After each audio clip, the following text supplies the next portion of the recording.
And good evening and welcome to the Rocky Long Aztec Coaches Show, live from Hooley's Irish Pub and Grill in the Grossmont Center.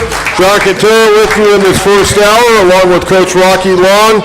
And then 8 o'clock hour, we'll have our regular general talk show from 8 to 9 right here at Hooley's. Invite you out here each and every Wednesday night. It's a fantastic place. A lot of great Aztec fans come out here on a weekly basis. And we're going to hear from some of those Aztec fans in our next segment tonight. So all you folks in the crowd out there, get your questions ready for Coach Long. Aztecs coming off a heartbreaking 35-28 loss to Fresno State in overtime. They've got the New Mexico Lobos coming to town at 5 o'clock on Saturday at Qualcomm Stadium. And again, want to remind everyone, tickets are available for the ball game Saturday. Aztecs welcome in the big Lobos with Bob Davie, the former Notre Dame and ESPN announcer. He'll be here with the Lobos. Tickets for the game start at only $7. You can purchase tickets by going to 619-283-SDSU, or you can log on to GoAztecs.com. Joining me to my left, and always enjoy visiting with Coach Rocky Long. Coach, boy, that was a gut-wrencher on Saturday night. You guys played very well. You fell down by those 2 touchdowns in the fourth quarter. You come marching back, had the opportunity, and just came up a little bit short. Yeah, I thought it was a great college football game. I thought both teams were ready to play. I thought both teams played with great intensity and great enthusiasm, very physical football. Both teams made some mistakes. Both teams made some big-time plays, and I was very happy with the spirit our guys showed, because we had a couple things go wrong there in the fourth quarter. One was a fumble that everybody on the field thought was a dead ball, and they picked it up and ran it 78 yards back for a touchdown, and we got down by 14, and a lot of teams would fold at that point. And our guys came back and tied it up, and we, after we tied it up, we stopped them 3 and out and moved the ball down into field goal range and had a legitimate chance to win the game, and we got the field goal blocked, and then they won it in overtime. You know, let's go back to the fumble, okay?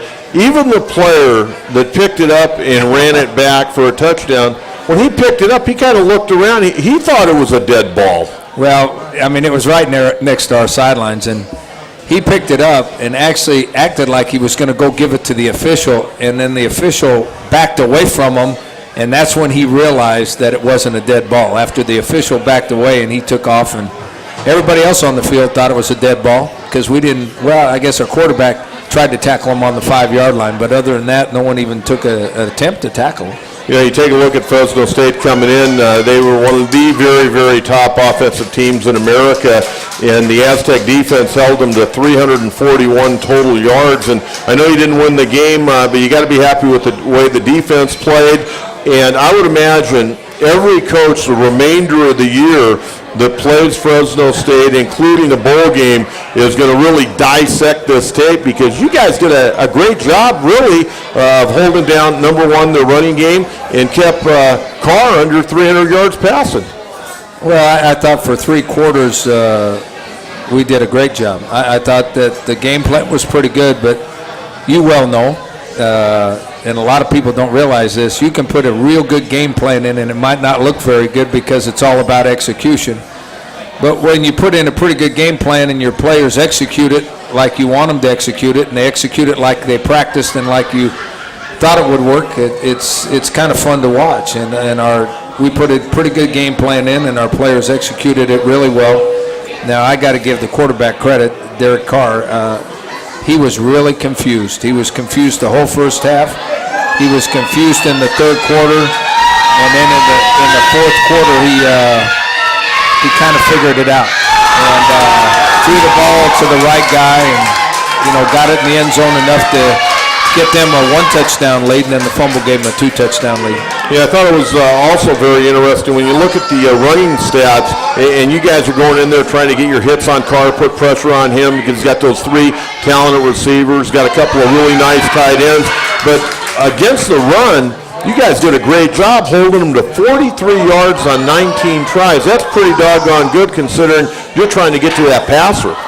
Well, I mean, I thought we played the run really well, but, I think that statistics don't always tell the story. they run some pass plays that I consider runs. I mean, they run hitch screens, they run bubble screens, and then in the second half, they brought out the shovel pass. And all those count as passes, but they're really runs. The ones they throw out to the outside, those are like toss sweeps. The shovel pass is like a draw. When I think that some of the statistics are inflated for quarterbacks. So when he came in and he had 70% completion rate. Well, when you throw those passes, I mean, those are simple, easy to catch passes. They might not make yards, but they're completions. So I thought we did a good job on those two. The year before, in those kind of plays, they gained 140 yards on hitch screens, bubble screens, and shovel passes. The other night, they gained a total of about 35 yards on those. So we held them down a little bit. In the fourth quarter, we made a couple big plays, and that was the difference in the game, probably. Last week you and I sat here and we talked both on the air and off the air on how you guys were going to go about attacking them. You knew you needed to keep the ball away from Carr in that offense, and you guys overall did a very nice job of that. You had the ball for over 35 minutes the other night, and your run game, Moema pounding away there.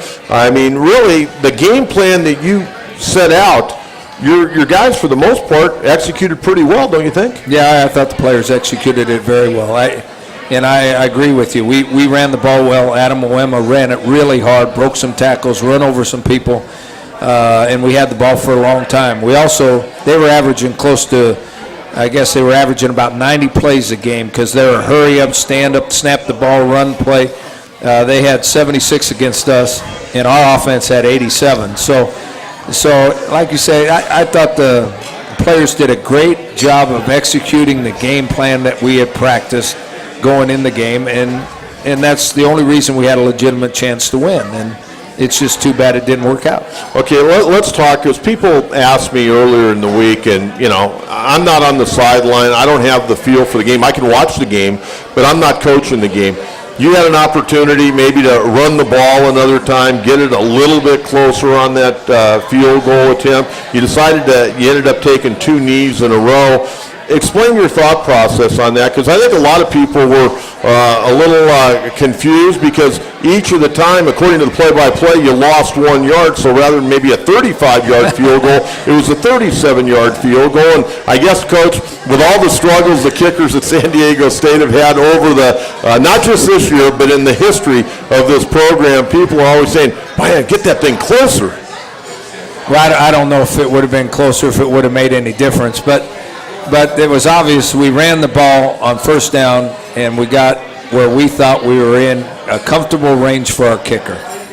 And then the quarterback took the ball and centered the ball in the middle of the field, and that was the first knee. And then we were going to let the clock run down to 3 seconds, and it was about 12 or 13 seconds, and they called timeout, which shocked the heck out of me that they called timeout. But they called timeout, so we determined to take the ball, take a knee, and let the clock run down to 3 seconds, so there was no chance of a kickoff return for a touchdown or a Hail Mary pass after we won the game. That was obviously the plan. I thought that we were going to make it. Otherwise, we would have tried to score. We missed a field goal early, but we'd made every extra point, and he kicked the extra points really well. And then the kick that Seamus made on the onside kick is as good a kick as you can make. I mean, we practice that play all the time, and I'll bet you out of the 100 times we've practiced that play, it didn't look that good in practice maybe but 2 or 3 times. And in the game, it was perfect. The kick was perfect. Tim Vizzi was right in the right spot and caught it. So I figured he made 4 extra points, and that kick on the onside kick was as good as you can kick. And I figured he'd make it. Hey, we talk about playing good defense and running the football. What were you displeased with your ball club on Saturday? Anytime you lose a game, there's always an area. Even when you win, there's an area you want to maybe clean up a little bit. Was there one area that really bothered you the other night that you thought you could have done a little bit better job at? I thought that in the fourth quarter, we were still playing pretty good, but we gave up a couple of long passes that we hadn't given up all game long. And now they called us for a couple, three, in my opinion, questionable interference calls that gave them some yardage, but we had played the deep ball really, really well. And on one drive where they took the lead by 7, we gave up 2 long passes. And that was a little disappointing. And then the play that they made after they got a penalty in overtime, the play they made where they tossed the ball out in the flat to the running back, and he made about 7 of our guys miss and got the ball in scoring position, so those 2 things were very disappointing. Again, we're broadcasting live, Coach Rocky Long Show, each and every Wednesday at Hooley's Irish Pub and Grill here in the Grossmont Center. They also have a fantastic restaurant over in Rancho San Diego. Coach, let's talk about the junior quarterback, Quinn Kaler. Really a tremendous ball game. Did throw 1 interception, but career high 337 yards, 21 of 39, and looks like you found your number 1 quarterback. This guy continues to get better each week. Yeah, he's doing a nice job, and he did throw an interception, but I mean, every quarterback throws interceptions, but he did a great job of handling the pressure. Offensive line gave him better time than they have in the previous games too, and he was able to find receivers late in the progression. Now we also had some, Ezel Ruffin being the main one, but we had some receivers that haven't done this all year. They went up and got the ball. They went and took the ball away from some defensive backs. They went up and got the ball before defensive backs got there, and that makes a quarterback look better too. You also, if you're able to run the football, all of a sudden the pass rush isn't quite as bad or isn't quite as good for the other team. And we ran the ball well enough so we had time. And I don't think, if you're a betting man, I don't think anybody would have bet that we would have had over 500 yards in total offense and they would have had just over 300 yards in total offense. I would have bet, I guess everybody would bet it would be the other way around. Well, the team moved the ball, just a heartbreaking loss, but the Aztecs an opportunity to move to 3-1 in conference play as they take on New Mexico again on Saturday at 5 o'clock. Let's talk about your fullback, Chad Young. I love watching this guy play. I mean, this guy reminds me of one of those old throwback guys. I'm surprised he doesn't wear one of those horse collars around his neck. I mean, the guy blocks. When you give him the opportunity, he runs the ball well. He can catch the ball out of the backfield. He really is a special talent, isn't he? Yeah, Chad's one of those guys. He's a throwback. That's why you love him so much, and that's why I love him so much. He's a throwback. He's a guy that you know, he's 5'10" maybe. Now he's about 235 pounds, and he works as hard as any athlete ever has. I mean, he lifts weights all the time. He's in great shape. He takes care of himself, and he is the total team guy. He'll do whatever you ask him to do if it helps the team win. And there are very few fullbacks left in this world because everybody's going to spread offenses and that sort of thing. There's very few fullbacks left in this world, and he is one of the true. In fact, I think he has. People kind of question my thinking on this, but I think he has a chance to be in the NFL because there's so many colleges that don't use fullbacks anymore, and most of the NFL teams still do. And guess what they want their fullback to do? They want their fullback to protect the quarterback on pass protection. They want him to be the lead blocker for the tailback that they're paying all that money. And then they want him to, every once in a while, on a play-action pass, catch a ball out of the backfield. Well, no one does it any better in college than Chad Young does it. So I think he's got a future because someone's going to need a fullback, and he's as good as a fullback as I've been around. And he does everything he can for our football team to help us win. I would be surprised if he didn't make an NFL roster once his playing career is over here at San Diego State. Let me ask you this. How do you replace a guy like that?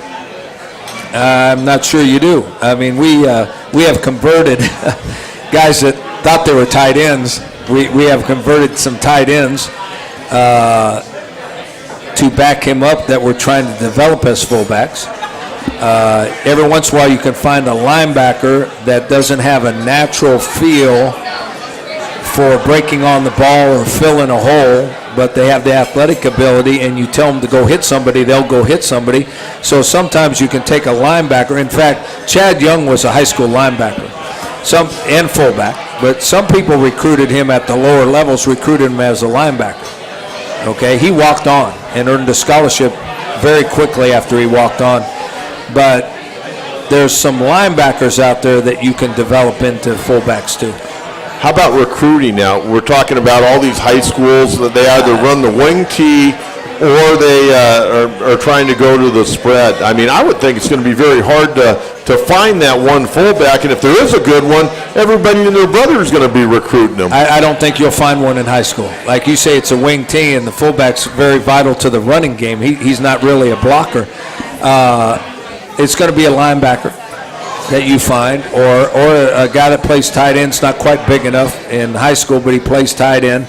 That maybe he's not tall enough. You know, he's 6 foot tall and he weighs 235 pounds, and everybody wants, including us, want the 6'6", 250-pound tight ends now. So you take a smaller tight end, or you take a linebacker, and you have to develop fullbacks.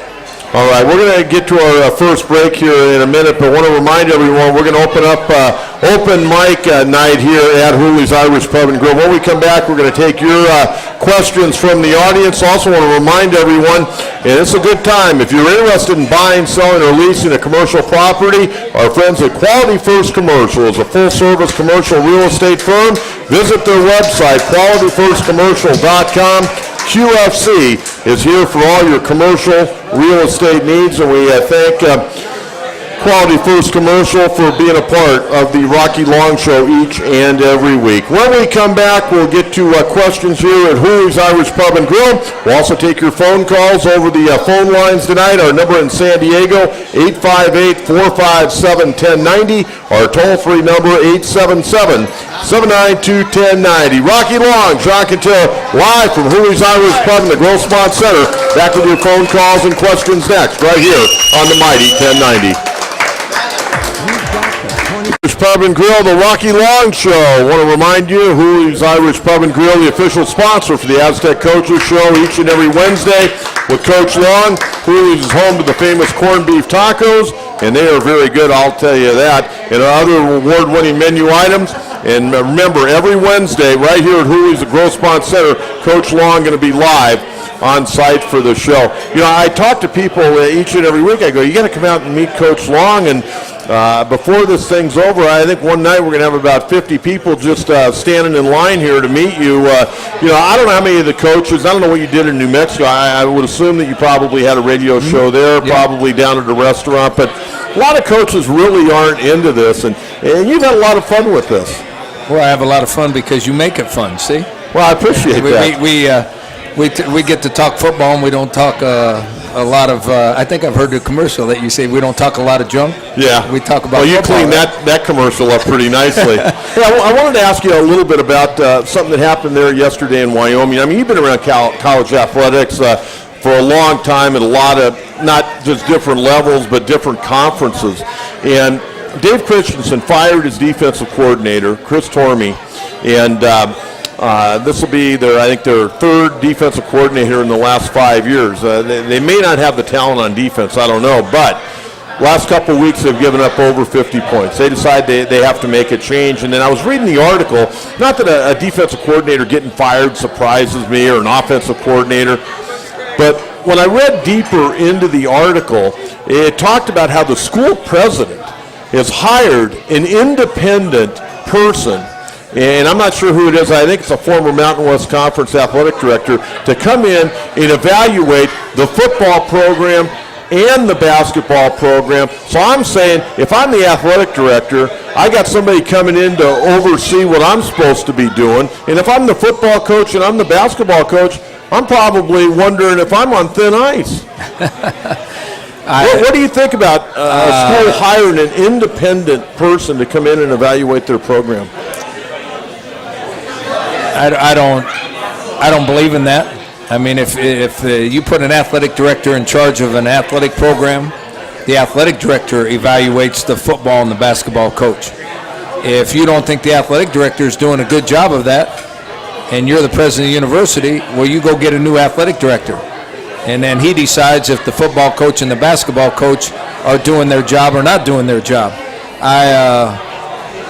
I think that in all of athletics, because of athletics on TV, especially football and basketball, it has gotten so public and so popular that there's been a lot of pressure put on presidents that has never been put on presidents before. And if you're not winning enough games, or you're not bringing in enough revenue because you're winning enough games and you're not on TV enough, or you're not getting bowl money and all that, that pressure it used to go to the athletic director and the coach. Now it's up in the pressures on the presidents. So, some presidents have a real good feel for athletics and where it fits into the university, and some presidents don't. And I would think the more uncomfortable you are with athletics, the more likely you are to hire an outside independent guy to come in and judge your athletic director and your athletic department. I mean, you're from the old school, and I'm from the old school. I mean, coaches, if you're not doing a good job, the athletic director fires you. That's the way it works. And you say, thanks for the opportunity, and you move on down the road and hope to get another coaching job. That's the way it works. Well, I would guess, I don't know what it's like to be a president of a university. I have no idea. But I would guess if the athletic director is not doing a good job, you can fire him and get another one. That's kind of the way I looked at it. I just thought that was kind of odd yesterday. The defense coordinator gets fired, and then they wrote in the article how the president hired an independent person to come in and evaluate his program. If I'm the AD, I guess I'm maybe getting my resume together right now. I don't know about that. The other thing, and before Coach Hoke came in here, and you came in to work with Coach Hoke, they hired Chuck Ninus, who I think is a really smart man. He's one of the smarter guys I've ever talked to on college athletics. But they hired him, and no offense to him, because I think he knows his stuff, but they have to go out and have a search committee looking for football coaches. Again, I think that falls back to the athletic director. In that top right-hand drawer, you got to have a ready list. If your coach, you got to make a change, or he takes another job, you got to have your ready list available and ready to go. I think all athletic directors do have a ready list ready to go, but I think they also hire those guys to investigate the ones that they have on their ready list. Because as soon as a guy is targeted for a job and he is contacted by some representative of the athletic director, or the athletic director contacts himself, all you're going to hear is good things. All you're going to hear is what you want on your resume. So I think they have to hire investigators to kind of go around through the back door, and so to speak, and check out the guy's background and what he's done up to that point, and make sure that they're making the right decision. I don't think those guys come up with new names. Experienced athletic directors, those guys don't come up with new names for him. He gives them a list of names that he's interested in, and then they go investigate them and come back with reports on them. You ever thought about being an athletic director? I did it one time, but I'm way past that now. You smartened up, huh? Yeah, I got smart. Yeah. No, I mean, seriously, when you were in New Mexico, you what you did with that program, where it was, what you did, and where it's at right now, and I know you're not going to say anything negative about it because you're alma mater and you went to a lot of bowl games, but ever since you left, that football program has fallen apart. I know Bob Davies working very, very hard, but I would think maybe at New Mexico they'd have probably been interested in you being an athletic director, and you're the type of guy, man, you like sports. You're a football coach, but you like going out and watching a soccer game or a volleyball game. Obviously, your two daughters are college coaches. Yeah, I do that. I do like sports, and I think the athletic director's job has changed dramatically maybe in the last 10 or 15 years. I think back when I first started coaching, and probably when you were coaching, the athletic director had been a former coach. And he went into the job and he was a supervisor of a coach, or he was the head coach of the head coaches. I think that things have gotten so complicated and difficult now with contracts, TV revenue, fundraising, all those sort of things. I don't think an athletic director can be a former coach anymore. I think he has to have a feel for athletics. He better have been player at something. He better have played something. He has to have a feel for athletics, but nowadays he has to be a businessman. And that's why coaches, I don't think, are very good at that job, and I don't think they want that kind of job. I mean, coaches don't want to be business guys. They want to work with kids, and they want to work with other coaches. But I think the job has changed so dramatically that those guys have to be business guys now. And the good ones have a feel for athletics because they played it or coached a little bit, but they're more business guys.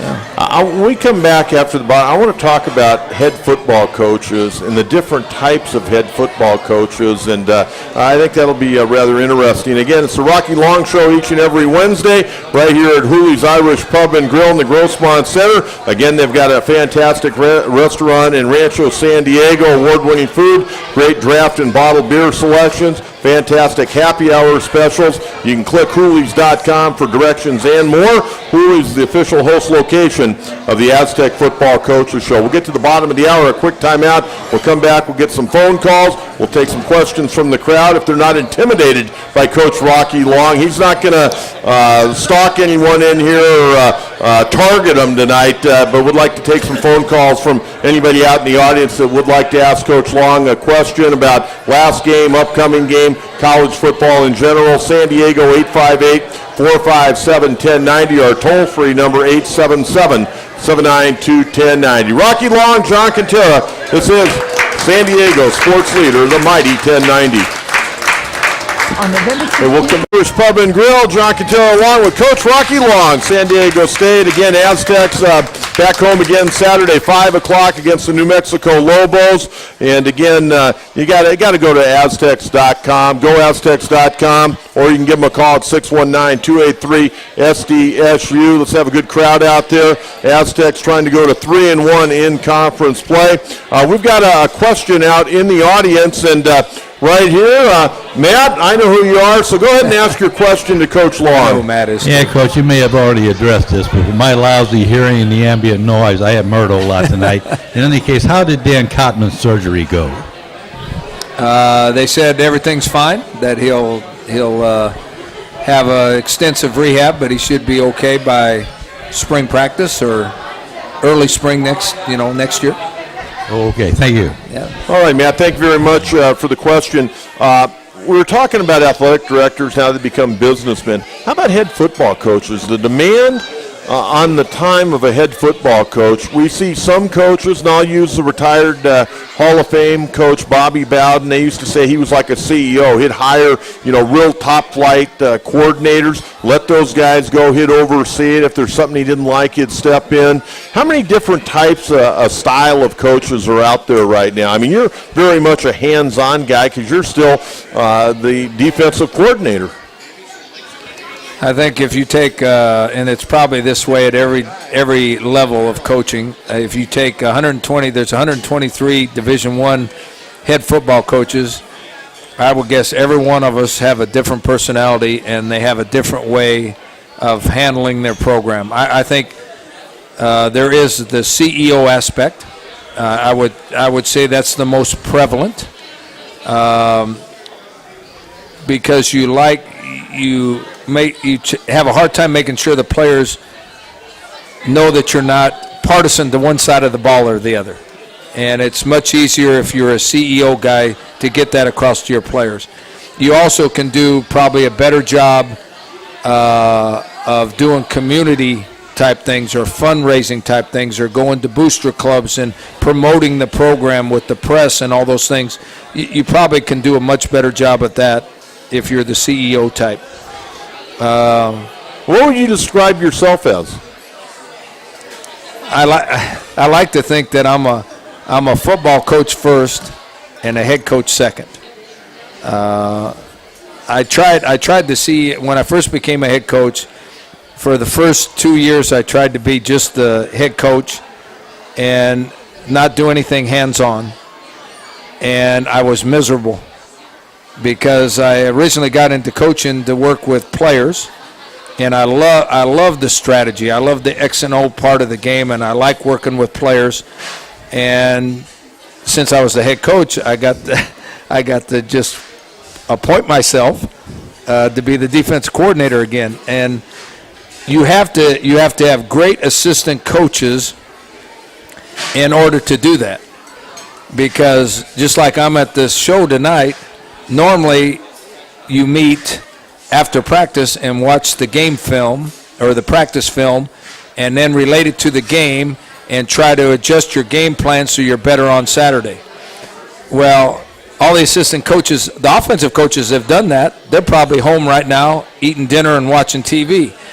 Well, the defensive coaches get to go home early, but they got to be there at 6:30 in the morning tomorrow morning to be with me so we can watch the practice tape. So it puts a burden. It kind of puts a burden on some of the assistant coaches, and then we probably have to spend a little more extra time than if I didn't have head coaching duties on meeting for practice and meeting for the games and those sort of things. But I don't see any reason to be called a head football coach unless you're actually coaching football. Let me ask you this. You are the defensive coordinator. How do you show to your offensive guys that you're not partisan? Obviously, you bring guys into your office, you talk with them, but that's a little bit of a balancing act, I would think, because ball players at times can be overly sensitive. Yeah, I think that's, first of all, you have to, and we work everything through our seniors. I meet with the seniors every single day. And so obviously you have offensive seniors in there and defensive seniors, and you talk about the betterment of the team and where we're going with the team and all those things you do to try to develop leadership with your senior class. So the seniors, after they meet they're real funny at first, but after we meet together for a couple, 3 or 4 weeks, all of a sudden they realize that I want to win games. I don't want the defense just to be good. I want to win games. So from the seniors down, it filters down. And then in the fall, I have a rule when we go offense against defense, the coaches are not cheerleaders. There are some places where the offense is against the defense, and because the head coach is right in the middle, the offensive coaches cheer and yell and scream if the defense makes a play, and the defense coaches do the same. They scream and yell and all that and act like cheerleaders when that side of the ball does well. Well, I have a rule at practice that we're playing against each other. There's no cheerleading out there by coaches. Now, players do it for each other. They do it, but there's no cheerleading by coaches. Now, in spring practice, it's much harder because there you compete and the offense wins or the defense wins. So it's much harder. And so in spring practice, I don't call the defense. I'm the referee. I go out there and I act like the referee, and I stand behind the quarterback. I stand and I call the penalties and I mark off this and that, and I don't call the defense in spring practice. In fall camp, they know we want to win, so they don't feel like I'm prejudiced in fall camp. Let's talk about practice this week. A lot of people have said to me over the last couple of days, well, are the Aztecs going to show up on Saturday night? Are they going to be emotionally ready to play against a New Mexico team that's really struggling right now? And, I would say, I don't know how many fire and brimstone speeches we have, but I've never been one to think that a real ball player needs a fire and brimstone speech. They only get so many opportunities in a season and in a career to go out and showcase your athletic ability. I would think those guys would come out and be ready to roll on Saturday night. Well, let's talk about motivation first. I believe that players are responsible for their own motivation. At the college level, they're responsible for their own motivation. They want to play well. They want to play well for their teammates. They want to win games. And I think a coach, as far as preparing a team emotionally, a coach does it on Tuesday, Wednesday, Thursday. He doesn't do it with a fire-up speech on Saturday in the locker room before you go out to play the game. Because guess what? You were in those locker rooms, and I was in those locker rooms, and everybody that's ever played at a high level understands that a fire-up speech before you go out there, that lasts until someone knocks your head off. That's how long it lasts. So it better have been built up on Tuesday, Wednesday, Thursday, and Friday before you ever step on the field. And a coach has something to do with that by setting the tone at practice and setting the tone in those meetings leading up to the game. Once the game starts now, it's up to the players.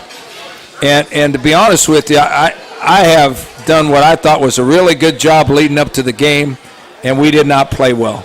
And I get to a Saturday game sometimes and think I've done a lousy job leading up to the game, and the team goes out there and plays well. So a lot of that psychological stuff is within the team structure, the team leadership. I have a belief that the locker room is a player's sanctuary. The only time a coach walks into the locker room is if you think there's going to be a problem. Something happened at practice, you think there might be a fight or something. The coaches walk in there to make sure there's no problems. The locker room and the team leaders decide on what's going to happen that next Saturday. The coaches have something to do with it because you set the tone, and you're the leader, and you kind of put the parameters out there, and you have to give them a good game plan to give them a chance to play well. Because if you give them a lousy game plan, it doesn't matter how ready they are to play. But if you give them a good game plan and set the tone for them, what happens in that locker rooms and the leaders in that locker room decide on how well they play on Saturday. With all that being said, how's practice gone this week? We practiced lousy on Tuesday, and we practiced pretty good today. So what's that tell you? Doesn't tell me anything. I mean, we're closer to Saturday, so it's good that we're getting better as we go. Yeah. Health-wise, pretty good? Oh, we're kind of beat up. But now New Mexico had a bye week, so they'll be a little bit fresher. But we're kind of beat up. But guess what? Every football team in the country is beat up at this time of year. We'll take a timeout. When we come back, we'll get you the California Bank and Trust Student Athlete of the Week. One more segment with Coach Rocky Long live here at Hooley's Irish Pub and Grill in the Grossmont Center. Stay with us. This is San Diego sports leader, the Mighty 1090. Hooley's Irish Pub and Grill, Coach Rocky Long. John Quintero with you till the top of the hour. Then I'll have the regular talk show. I also want to remind everyone about the Warrior Walk. It's going to take place at 3 o'clock this Saturday. Be part of this great tradition when the team makes the walk into Qualcomm Stadium, starting in the E3, F3 parking area and finishes in the Aztec Village and parking area F1. So be sure to be part of this fan favorite event and cheer on the team as they prepare to take on the Lobos in Saturday's conference tilt. We'll get to the California Bank and Trust Student Athlete of the Week, and this week's outstanding student athlete on behalf of California Bank and Trust is women's soccer player Haley Palmer. I've been reading a lot about Haley, I might add. San Diego State successfully defended its Mountain West regular season title after beating Utah State 2-0 on the road Sunday afternoon. Palmer broke a scoreless tie in the 18th minute. The goal was from the left side. She was the preseason All-Americans, first of the season, carrying a 1-0 lead in the second half. Palmer made sure the Aztecs were leaving with the conference prize as she scored once again in the 54th minute to bring the Aztecs lead to 2-0. Palmer, a defender originally from Windsor, California, is playing her senior year with the Aztecs while completing her major in health communications. Once again, let's congratulate Haley Palmer, this week's California Bank and Trust Student Athlete of the Week. That women's soccer program over the last few years really taken off. Really good, yeah. Really taken off. Okay, let's talk a little bit about the New Mexico Lobos. They come into this ball game, as you mentioned, coming off a bye week. They're 2-5 overall, 0-3 in conference play. Their head coach, the former Notre Dame coach, Bob Davie, he left ESPN to take the New Mexico job. How well do you know him, and what do you expect out of the Lobos? I don't know Bob very very well. I mean, we've spent some time together in coaches meetings and all that stuff, but I do keep track of that program because that's where I played, and he is doing a fantastic job. I mean, he took a program that had dwindled and wasn't very good.